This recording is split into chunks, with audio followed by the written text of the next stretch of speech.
Hello everyone, this is part 2 of my two-part video tutorial on the hows and whys of Genshin Serenittea. If you haven't seen part 1 yet, I highly recommend that you watch that first, as this video is going to expand upon many of the mechanics taught in that video. A link will be provided in the description below. With that being said, this video is going to delve into some of the theories behind why certain techniques function the way that they do. However, as a disclaimer, I must say that without access to Genshin's source code and model files, everything I theorize about is simply theory. Nothing is confirmed. Additionally, in an attempt to make this video as accessible to everyone as possible, I will be trying to present theories that don't necessarily include such complicated 3D modeling and animation concepts as to be esoteric to anyone uninitiated in that field. So, for those who are proficient in 3D modeling, some of these things I mention may seem simple or self-evident. But keep in mind that this is intended for everyone, and that I am hand-picking theories that have immediate practical use to share. As some of the more complicated theories, while fascinating, have little practical use for players, both immediately and in the foreseeable future, so those have been left out. Again, it is my hope that everyone, both new and experienced Sereniteapot artists, can gain something from these videos. After discussing the theoretical, I'll also have some sections about applying some of these ideas to our foundational mechanics taught in part 1, for use in more advanced Teapot builds. So to start, we return to the first form of clipping that was discovered for the Teapot, cliff clipping. As explained in part 1, you put an object on a cliff, move the cliff into another object, and the object that is on the cliff can be clipped into the other object. It's a simple concept, but why does it work? If you've ever dabbled in 3D modeling, you've probably encountered the concept of linking objects, where moving one object also moves the other. Well, this is a form of that. The two objects, the cliff and the object on the cliff, are linked in what is known as a parent-child relationship. In a parent-child relationship, you have the parent object, in this instance, the cliff, that if manipulated will also cause the other object, the child object, or our object on the cliff, to also be manipulated indirectly. If you move or rotate the cliff, the object or objects on it will also be moved or rotated. However, if you manipulate the child objects, the parent object, the cliff, is not affected. Now, this is important because in most situations where this relationship exists in the Teapot, Genshin's code seems to only register the selected object as moving as far as it's concerned with clipping. So, if we were to select the parent object that indirectly also moves all of the child objects, then we can clip the child objects easily because Genshin's not registering them as moving. The biggest exception of this involves trying to clip objects out of bounds or above the height ceiling. Understanding this also helps explain a bit of how floating objects works. With floating techniques, you always have to create a parent-child link between two objects. However, by either using the snowman method or by clicking on the child object from below, you sever this link, allowing you to remove the parent object without affecting the child object. Why the object flashes red and then blue likely has to do with the object's individual pivot point. In fact, the reason why Genshin's code registers all of these objects in this way is likely due to each object still retaining its individual pivot point. In 3D modeling, the pivot point is what indicates where an object is in the 3D space. It also affects how certain rotations, movements, and scalings interact with an object. For what seems to be most of the Teapot furniture, each of their individual pivot points appear to be in the center of the object on both the X and Y axes, and at the bottom of the object on the Z axis, so center bottom. Considering this information with the information about how objects link with a parent-child relationship in the Teapot, The reason why Genshin seems to not be registering the child objects as moving when manipulating the parent objects is because it appears to only make this distinction when the object's pivot point is directly selected or changed, not indirectly through the parent object. This becomes especially interesting when looking into how the automated staircases are made.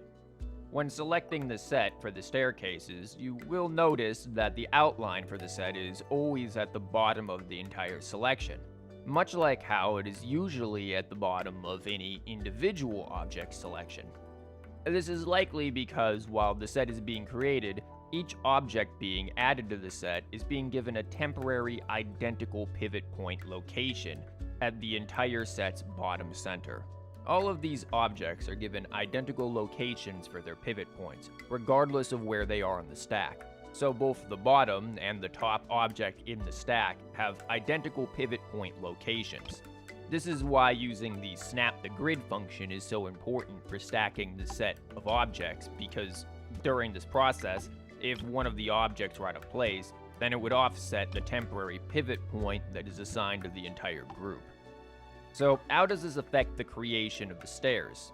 Well, during the process of moving this set, Genshin is snapshotting the difference between the starting position and rotation and the ending position and rotation of the set of objects. However, when you click the cancel the set, Genshin tries to undo this difference by playing it back in reverse. So when you move the stack up and to the right, and then click cancel, Genshin moves everything down and to the left. Normally, this results in an object being back in the exact position where it started, but in this case, since all of the object's pivot points were temporarily moved out of place, this undo effect mislocates where each of these pivot points are and overcompensates the difference between the starting positions and canceled ending positions. The result is this automated staircase that actually has our top object from the stack as the bottom object on the staircase, since its original pivot point prior to the temporary assignment of one was at the top, and thus was displaced the farthest. Additionally, since the entire stack was in a linked parent-child relationship with the bottom object of the stack, which now ends up being the top of the stairs, that parent object can still indirectly manipulate all of the linked child objects from the original stack, allowing us to easily move the entire stack of stairs. So, where's the practical value in knowing this? Well, this comes in understanding that any object that can be added to a set can be displaced in this same manner. While there are still heavy limitations on which objects can be auto-generated in the staircases, other objects can be displaced without needing to stack them, nor is the upward movement of the set necessarily required either. This allows for easy floating or sinking of multiple objects all at once, while still maintaining the ability to adjust the height and location of these objects without having to do the technique again. So, how do you predict or know how far objects that are added into these sets will be displaced once the dynamic group is made? To start, you need to consider the two ways the object can be moved, laterally and vertically. The lateral movement is how far the object moves on the X and Y axes, while the vertical movement is how far the object moves along the Z-axis, essentially how high or low in the air it is from where it started. To do this accurately, it is advised to use another object, like a fence, as a measuring tool for the lateral movement. I recommend the sturdy pine fence object as it has numerous segments that are very similar to a ruler or measuring tape. The vertical movement will be a little trickier depending on what is used for the carrier platform, but the height indicator for objects with modifiable heights can be used as a measuring tool. To start with, position your carrier platform and the objects you want on it. The carrier platform is going to act as a center point, or 0, 0, 0 on a 3D graph. Next, we'll start by measuring the lateral distance that we want. For the sake of this demonstration, I'll be trying to displace the object's 3 fences, or 3, to the left of the starting point. Place 3 fences starting at the edge of the carrier platform and have them going to the right of the carrier platform, then do the same to the left. Use the farmost vertical posts on the ends of the fence as endpoints for each fence. It's important to use those posts instead of the end of the overhanging horizontal post, because each fence will snap through the vertical posts and not the horizontal posts. After placing the fences, you can choose to place a height platform at the right end of the set of fences, but make sure that it aligns with the rightmost vertical post. For this demonstration, it isn't necessary, but you can still opt to do it if you choose to. Now, begin creating the set for the dynamic group as you normally would, remembering to not confirm the set. Afterwards, drag the object to the end of the fences or onto the edge of the height platform if you chose to place one. Be sure to line the center of your carrier object up with the last vertical post of the fences. This ensures more accuracy. Afterwards, cancel the set as you normally would. You should notice that the object or objects that were on your carrier platform are now 3 fences to the left of the carrier platform where they started. So what does this mean? It means that the displacement of the objects is a number equivalent to the opposite of how much the set was moved. So, in this case, if you move an object 3 in one direction, it'll end up at 3 in the opposite direction. The same applies to the displacement of an object's height as well. However, measuring the vertical distance is a bit trickier. Different carrier platforms all have different starting heights in their respective height indicators. Although this complicates things a bit, it isn't impossible to accurately measure vertical distance. The first thing to know is that the height of floating platforms is defined by its highest point, while the bottom, or pivot point location, is the height of other objects. You can test this for yourself by moving a height platform to the height ceiling and placing other objects on it. If the objects can be placed up there, then you know their height is defined at the bottom base of the object. The fact that height platforms, however, have their heights defined by their highest point explains why larger platforms are considered higher than smaller platforms, even while both are on the ground. So what objects would make good measuring tools for height? Because the max height allowed is 30 units, objects that have heights in intervals of 5, like Subspace Boulder Refined Beauty, make for good measuring tools. In this example, you'll see that my starting height is at 5. I'm going to try to sink the object back down to ground level by raising the carrier platform to 10. There are 2 things to notice here. Number 1, you can't adjust the height of a set, so another height platform will be needed. And number 2, the carrier platform is at equal height to the height platform at 10. The reason why the carrier platform cannot be seen is, again, because the height of an object is defined by the top of the object, and when both tops are aligned, they're at equal height. Upon canceling the set, you'll see that the object is now sunken back down to ground level. While this demonstration shows my carrier platform inside of the height platform, you can get certain other types of carrier platforms on top of height platforms. These usually include larger floating platforms. Now, the real tricky part of measuring vertical displacement comes when stacks are introduced. Each object in the stack will be displaced by the same number, but objects higher up on the stack will be displaced relative to the object beneath it in the stack. This means that the bottom of the stack will actually end up at the top by the end of the process if height displacement is involved.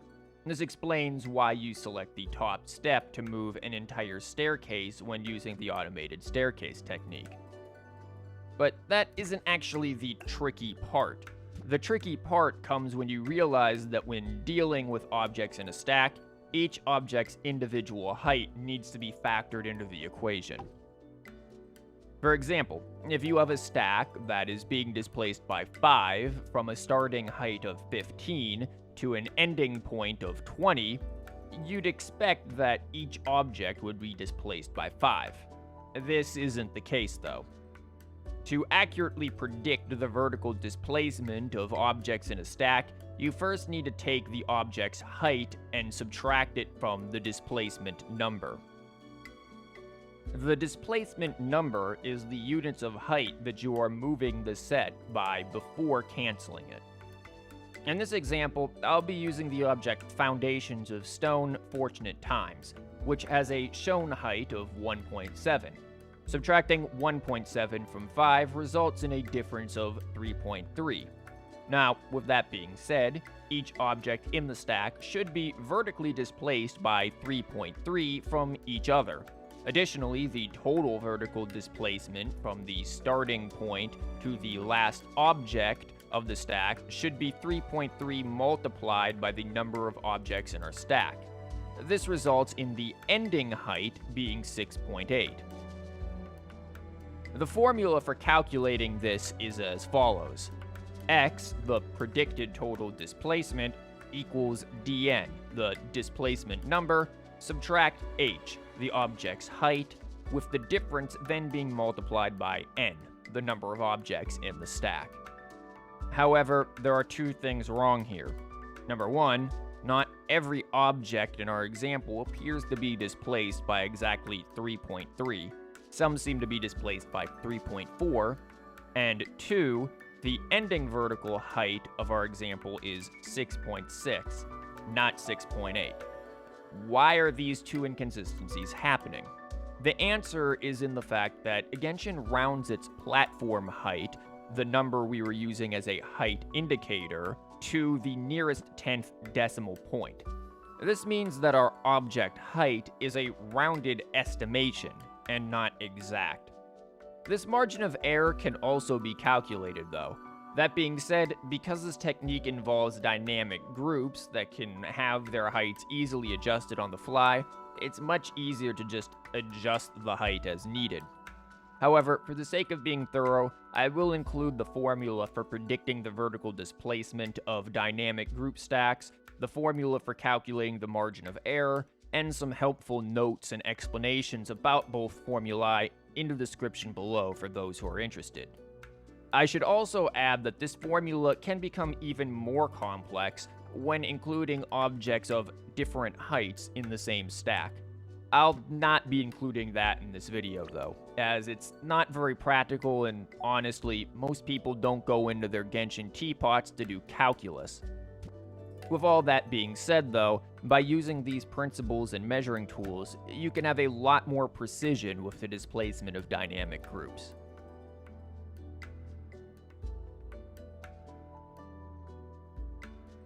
As stated at the beginning of this video, I wanted to include some practical applications of these theories for people to use in more advanced or creative ways. And this first example taps into the previous section about measuring height and the height in dynamic group displacement.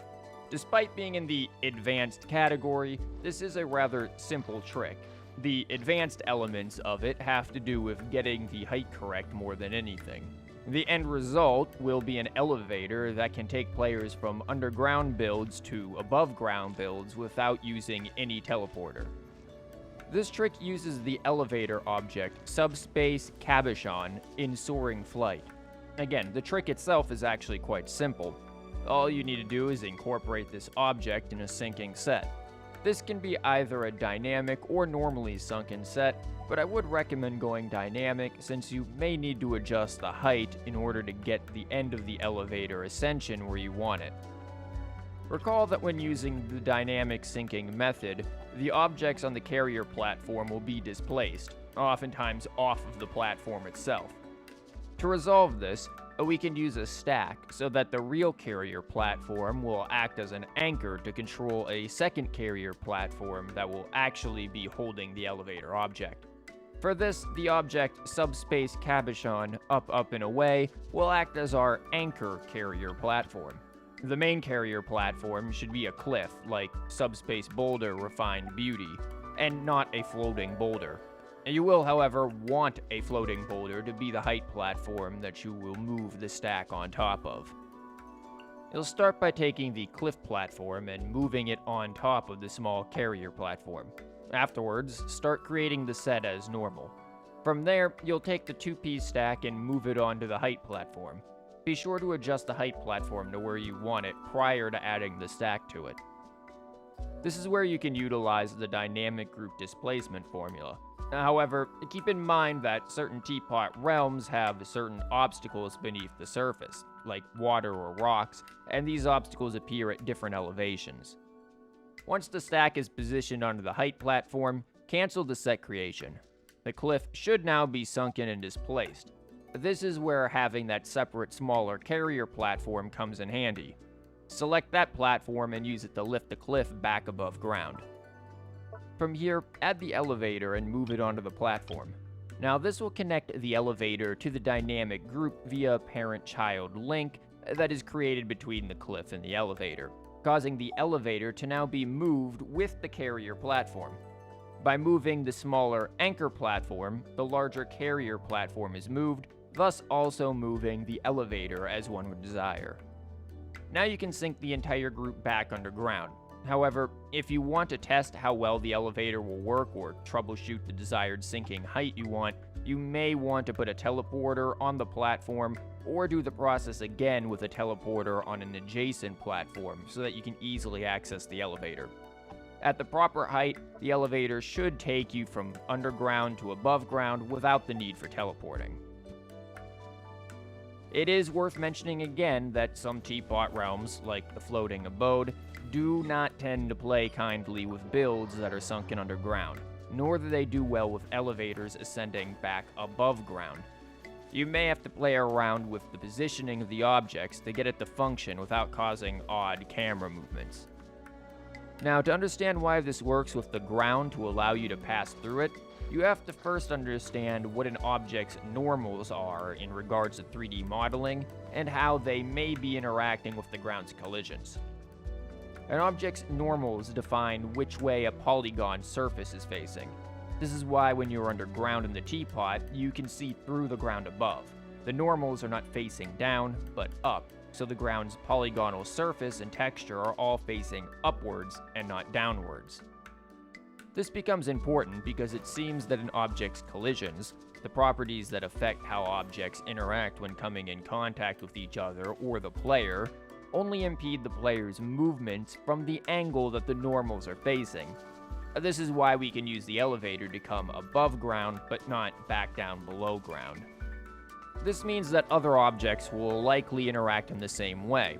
So any object that doesn't have a visible bottom when viewing it from below will also allow the player to pass through it while using the elevator. Admittedly, for most objects, this is because the object simply doesn't have bottom polygons at all. But for some, it may be because the normals are not likely facing downwards. This is another quite simple trick that expands upon the foundational technique of creating dynamic groups for floating and sinking. The start of this technique is identical to creating any other dynamic group. Start with a carrier platform and place your objects on it. You can add a height platform for sinking if you want, but it isn't needed to do this. Once the objects are on the carrier platform, start adding the objects to a set, and then select the carrier platform last. Remember to not confirm the set. Move the set to the desired location, and then cancel the set creation to displace the objects on the platform. Now, to add more to this dynamic group, all you have to do is add more objects on top of the same carrier platform, add them and the platform to another set, move the set, then cancel. All of the objects, both the newly added ones and the ones from the previous group, will now move together when moving the carrier platform. This trick is handy for both when you forget to add an object you might need, and for clipping objects into other sunken objects. The latter point is probably the most valuable use of this method, since it is usually quite tricky to clip sunken objects once they are already sunken into the ground without disturbing the group. Of course, to do this accurately, you will want to calculate the displacement for the objects in the appended group, so be sure to have your measuring objects handy and reference the dynamic height displacement formula if needed. Another simple trick to expand upon dynamic groups is being able to link multiple dynamic groups together and manipulate them all at once. This is especially handy for manipulating complicated builds altogether and relocating them. To do this, all that you need is to identify the carriers that control each individual group, and then create a set to add the individual carriers to the same set. There are a couple of things worth noting with this trick, however. Number one, if you plan to make all of the carrier platforms sink beneath the ground, it is advised to add another object to this set to act as an anchor to place upon a height platform. You would also want to make sure that the individual carrier platforms all have adjustable height modifiers so that they can be sunken once positioned upon the height platform with the anchor. And two, the carriers within the set cannot clip into things. While the objects controlled by the carrier platforms can clip into other objects, the carrier platforms themselves cannot clip into things. Because of this restriction, this chaining method is only recommended for large macro adjustments to entire builds or to sink entire builds beneath the map's surface. Now, you can actually achieve similar and more flexible results by using cliffs that cannot modify their heights, like with the elevator tutorial, and adding them to carrier platforms to repeat the dynamic grouping process. This will technically create a fully clippable group, except for the central carrier platform. The issue of this method is that if you want to then adjust individual groups within the main group, you will have to break the link by moving one of the individual group's carrier objects. As I stated at the start of this video, it is my hope that both new and veteran Sereniteapot artists are able to gain something from both this video and part 1. It has been quite a long journey compiling countless experiments and research on how certain mechanics work, and I hope the time and effort wasn't wasted. As with the last time, if this video helped in any way or you have any questions, feel free to ask in the comments. Also, consider sharing this video and part 1 with anyone you know who might be involved in Genshin's Teapot building or interested in getting involved. The more creative minds in the community, the more likely we'll be able to continue finding new mechanics and techniques to continue making ever more creative Teapot builds.